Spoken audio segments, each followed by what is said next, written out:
Forsyth County School System, we'd like to welcome all of you new teachers to the county for the 2010-2011 school year.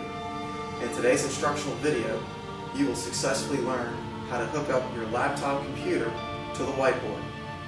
In order for your laptop to work, these 4 cables must be plugged into it for it to successfully operate the whiteboard. You will need the USB cable, the audio cable, the projector cable, and the network cable.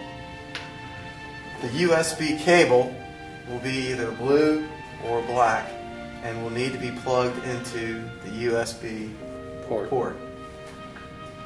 The audio cable has a silver or gold top that will need to be plugged into the audio port on your laptop computer. This is where the headphones would be. The network cable allows you to log into the Forsyth County Schools website. It must be plugged into the network port. This is the projector cable. It is used to project what's on your laptop to what's on the active board, and it is plugged in the projector cable port. Make sure that the other end of the network cable is plugged in to either the network port in the wall, or if you're in the new 800 building, in your IP phone. There are 2 network ports in your IP phone in the 800 building. In order for everything to work properly, you must plug in your network cable into the PC port of your IP phone.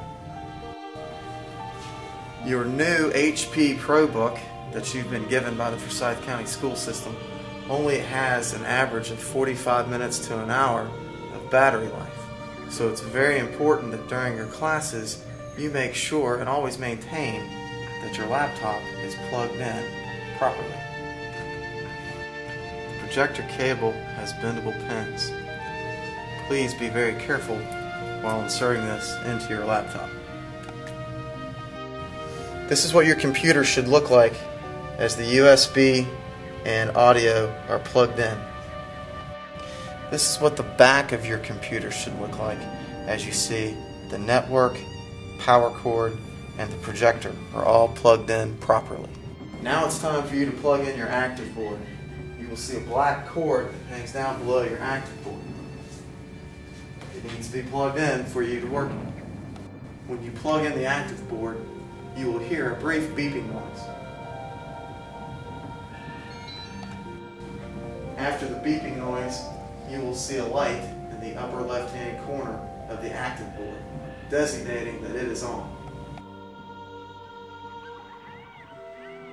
You will need these 3 cables here, which are hanging underneath your whiteboard, to plug into the subwoofer in order for it to work.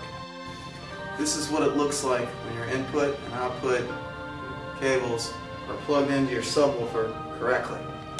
This is the cable that controls the volume on your subwoofer. It's to be plugged in to the control box. You will notice on top of the subwoofer there is a mouse controller. This controls the volume for the subwoofer. If you'd like to turn it on, press the on button and it illuminates a blue light. The volume can be controlled with the volume switches here. At this point, we're ready to turn on our computer. It's very important for you to have everything plugged in properly into your computer so that your active board will be able to display what your computer is showing.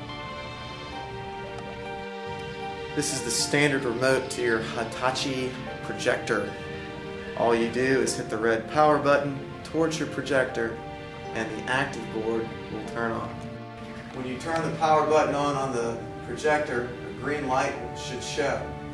Now at this point, whatever is on your laptop should be projecting onto the active board. After you turn on your projector, you should be able to see that your computer screen and whiteboard screen should match. The next thing that you have to do is you have to calibrate your stylus pen. The stylus pen is what will operate the whiteboard while you're at it, or any of your students. In order to calibrate it, hold the pen over the Promethean fire and follow the directions. It says to click on surface to begin. Click on the surface and then click where it tells you to click.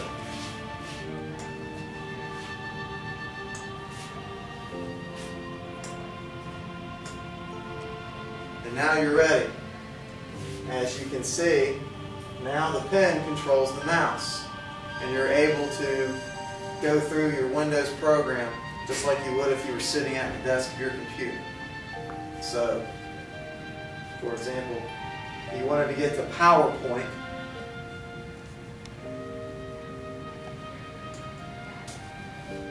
you would follow it just like you would at a desktop.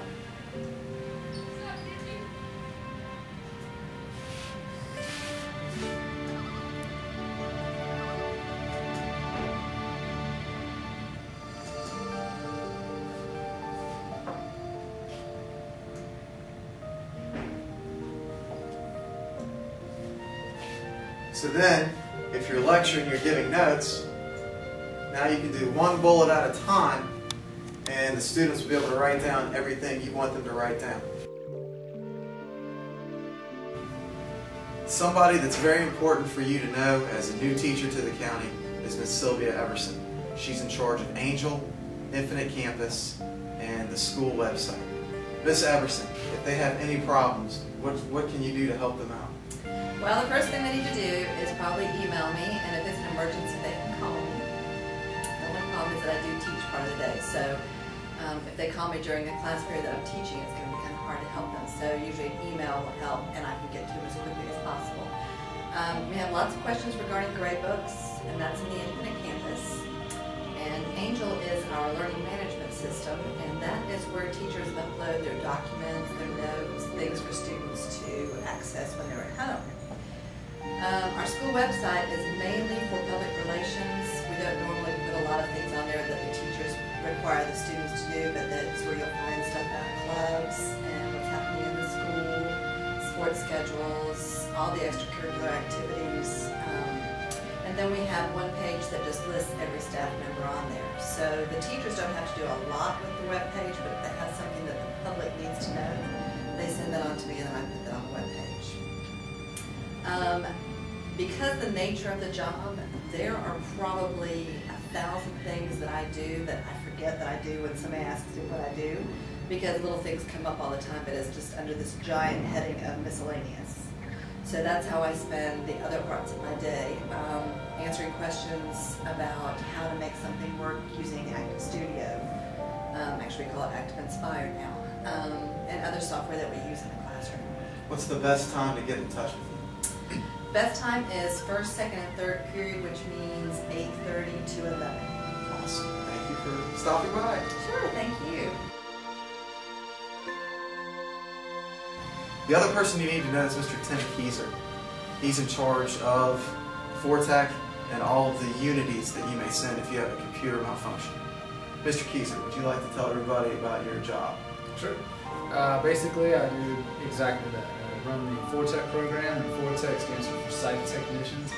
It's a group of high school students who go through the A+, called TA+ training, get certified, and are part of this course. It's more course learning. They go around and perform the warranty, work on the machines, do installs, repairs, anything that's good. Unity, the program that we use here for teachers reporting problems, and then we go out and fix them. That I also have to manage that program at the school level.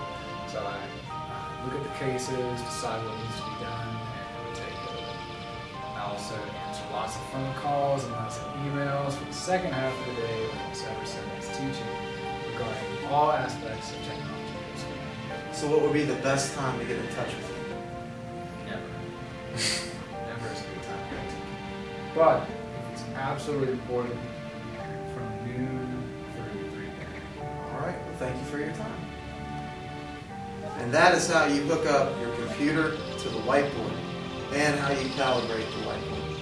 If you have any questions at all, you should contact Tim Keyser or Sylvia Everson as they are our IT professionals.